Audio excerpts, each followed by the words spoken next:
OneD&D dropped a massive 50-page PDF earlier this month, and I streamed my review of weapon masteries, new spells, and the wizard class, but something in this new class has the power to, I think, spark the imagination more than any other release they've made for 5th edition, and I think we all missed it. There was a special interaction that nobody considered, that I didn't consider at the time, something I don't think the designers are actually aware of, but if we gave WOTC feedback on this specifically, I am for once, just once, confident we could turn the wizard into the staple of every D&D game that it truly should be, that it was meant to be. But before I spill the beans, don't let YouTube shove this video into a memory hole because I didn't mention the new Super Mario Bros. Movie. Click the subscribe button, take a pot shot at that little bell icon, and click like so I can continue reaching folks with handy tips, recommendations, and reviews. So, Wizards of the Coast turned a bunch of class features into spells. There used to be a class feature for scribing new magic into your spellbook. Swapping a memorized spell out for another spell has shown up as a class or subclass feature in a number of places. New class features like those which modify an existing spell or create a new spell based on a modification have also been presented within the spellcasting system. They're all spells now. I gotta be honest with you, before I clue everyone in on what the big opportunity is, I didn't like this change when I first saw it. Matter of fact, I was quite nasty about it. First impressions and all that. But the more I chewed on this idea, the more I considered whether there was a way for me to improve it, the more I started to like it. Here at Ash of Creativity, we love building on half-cocked ideas and making them better, and yours truly is no exception, so the thought crept up in my head. Wizards don't get much in the way of class features, they just get spells, some ribbon abilities from subclasses, and maybe a real feature or two before your game ends at 7th level. Spells are supposed to be the big draw of the wizard, but that makes the entire class dependent on whether WOTC did a good job of designing their spell list, and historically speaking, they don't. Now, the new wizard helps out a little bit by letting you edit your spells, letting you make them better by slightly tiny increments, but consider the following. What if we let the wizard edit their own class features? It's a scary thought, but hear me out. What if we took the class features that have been turned into spells and allowed the wizard to apply modifications to them just like any other? OneD&D has to do something interesting if they want to make their new book worth it, especially after all that burnt goodwill. So why not make the wizard special? I get why this sounds scary, but consider the details of modifying and creating a spell. Consider the allure. Modifying a spell takes gold, a lot of gold, thousands and thousands of gold, and choosing which spells to modify is not the same as choosing new spells when you all level up. It requires a more fungible resource that presumably has many uses within the game. Now, WOTC wouldn't just go another decade making gold useless, would they? So if selecting spells is creating a build in the game, a roadmap for your character to follow, you could theoretically develop from levels 1 to 20 before you even played said character, but because creating a spell has a big resource cost, y'all can only do it while the campaign is in progress. When you've been immersed in the world, when certain factors have come across your desk, your character sheet, your spot at the table, that are going to influence your choices in-game. In other words, there is context to how you acquire gold, other things you might want to spend gold on, new spells you may have incidentally crossed paths with during the campaign. The modifications you have access to are going to look if well designed, different depending on the challenges and encounters you've had to face across the campaign. Different modifications, in other words, are going to be more attractive depending on what you've come across in the campaign, meaning their effects on spells and which ones you might prioritize are going to be different as you play, even if that's normally not the case for spells. Now, the wizard gets to unlock higher and higher potential through the use of gold. They do get to unbalance themselves as the game progresses,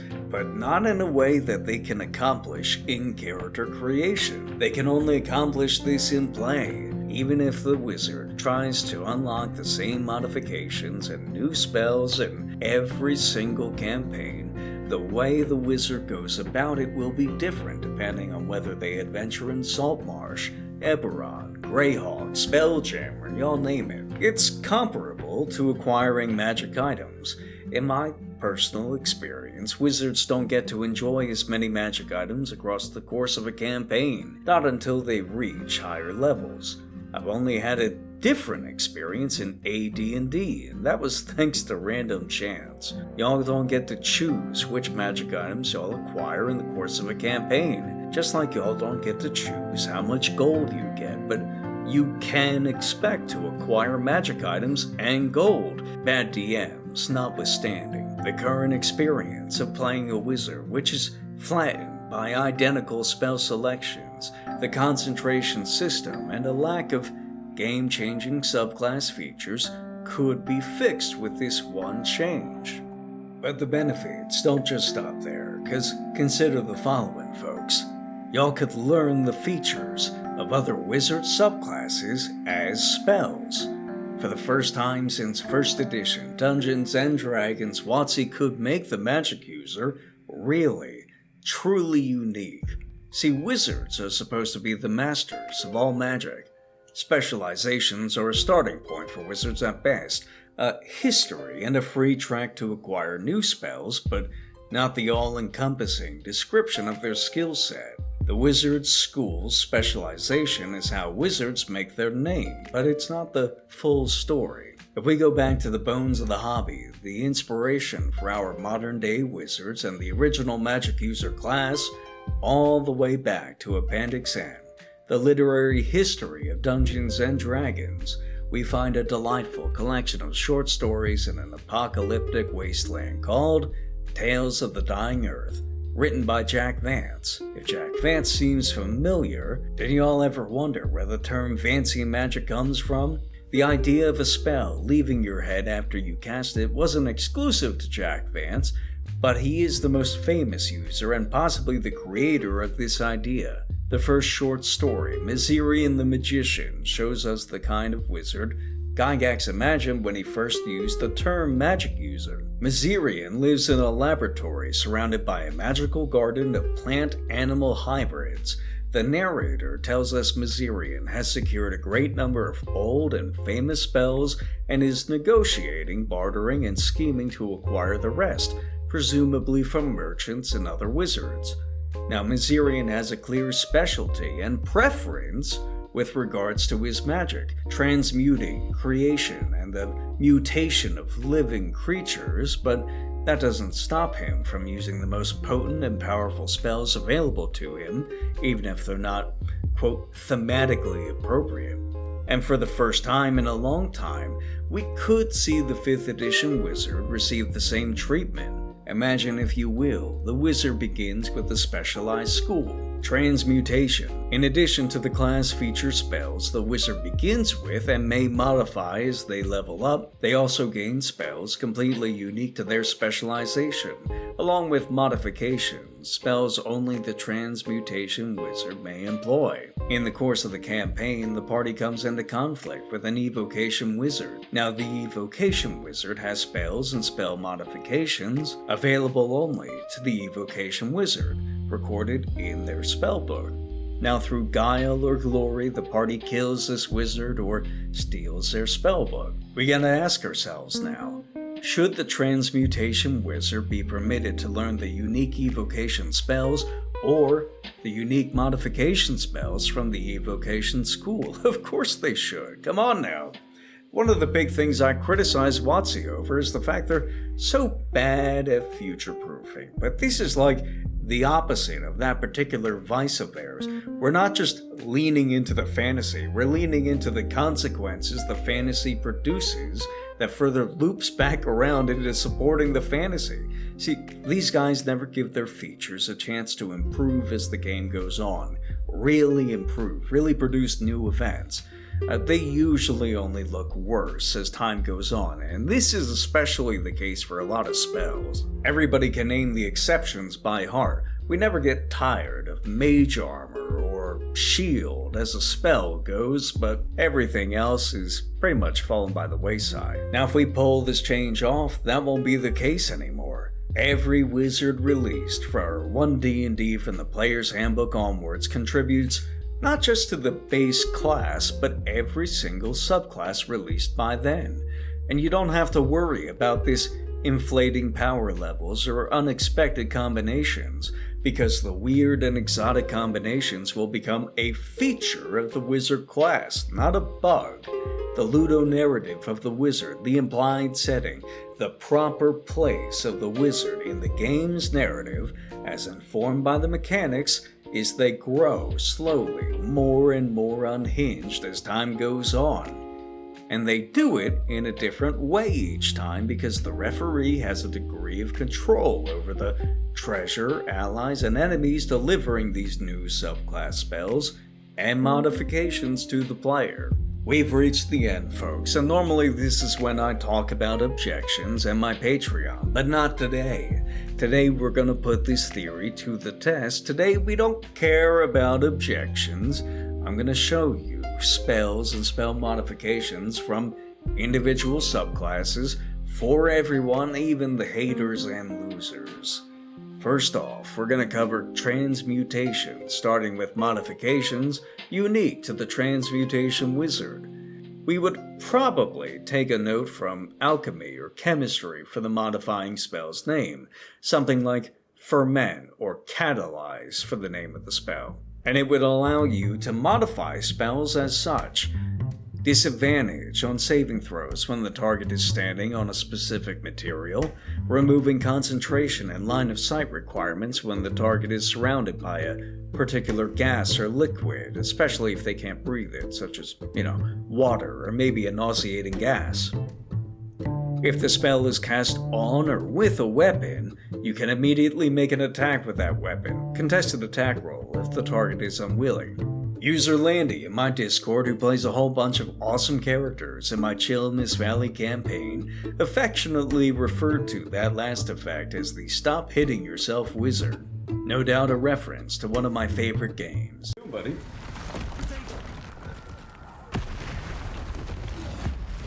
Here we go! Yes! How about a spell memorization adjustment? Y'all remember the memorize spell, which allows you to swap out a spell you have memorized now for one you don't. Let's make a transmutation version here. See, this adjustment will work identically to memorize spell except for one small detail. The spell will change type to a transmutation after being prepared in this way. But if the spell was already transmutation, y'all can change it to a different school of your choice instead. That'll come up later, remember that detail. Some of the transmutation class features slot pretty neatly in with actual spells, especially as rituals. And some of these subclass features actually work better in the spell system. Take minor transmutation for instance. This transmutation feature allows you to turn one substance into another substance over the course of 10 minutes, provided it stays within 1 foot. Now that sounds an awful lot like a ritual to me, meaning the new version of this spell with a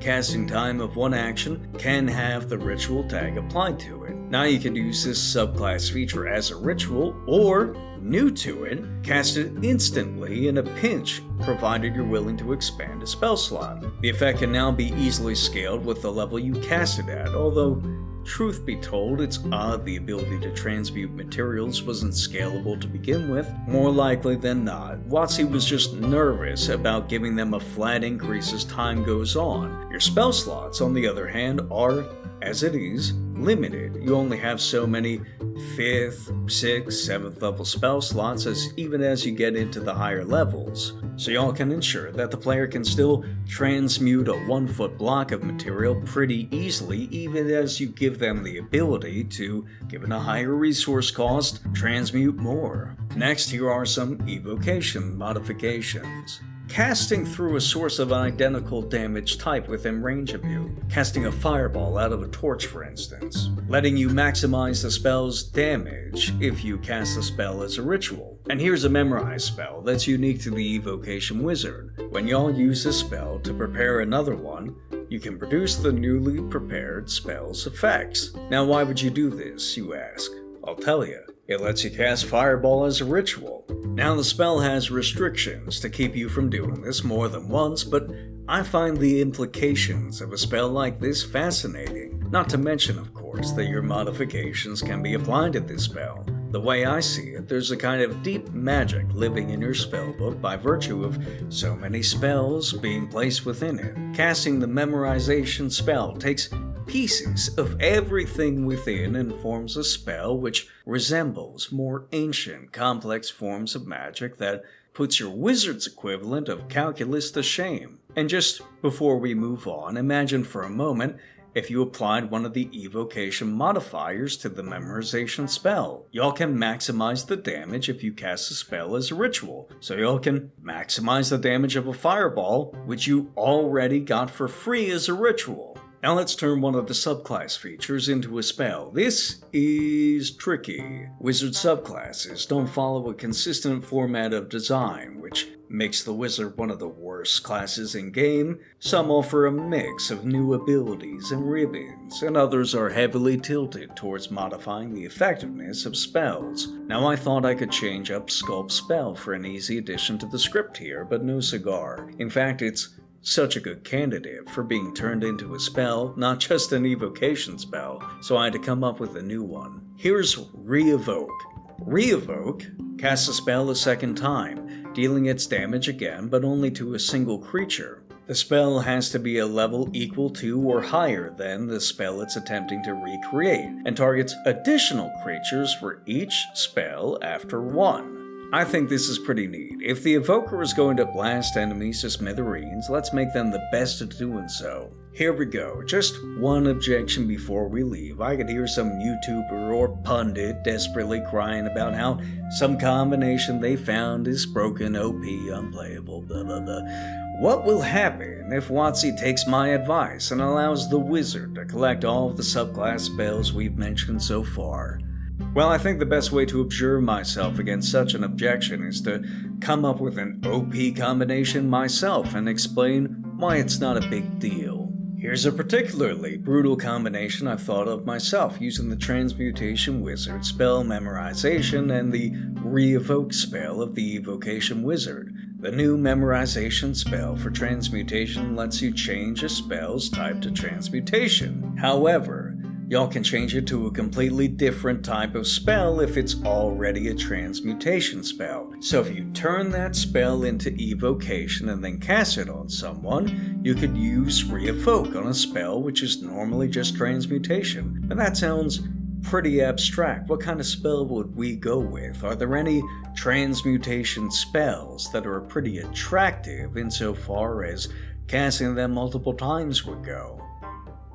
Ah, yes, of course. How could I forget? Disintegrate is a 6th level transmutation spell. Disintegrate is a 6th level transmutation spell. If the wizard turns it into an evocation spell, casts it, then re-evokes the spell from the original target with the higher level spell slot, y'all could see 6, 7, 8, or 9 disintegrates go off at once. Shouldn't we stop this? Absolutely not. There are no yellow-bellied cowards among my audience here. Nobody's quaking in their boots at the joyous prospect of half a dozen disintegrates carving through the battlefield, not even the game masters. But why? What's so special about us? Is it our charm, comeliness, exquisite voices? No, it's because we control the means of access. Players will acquire these abilities by way of killing a wizard or stealing or negotiating with them. This means the game master, the referee, may first test any and all insane spell combinations on the players before the players have access to them. And when the player does get access to these insane combinations, it's time to steal spellbooks. Now, this was never a truly important facet of 5th edition.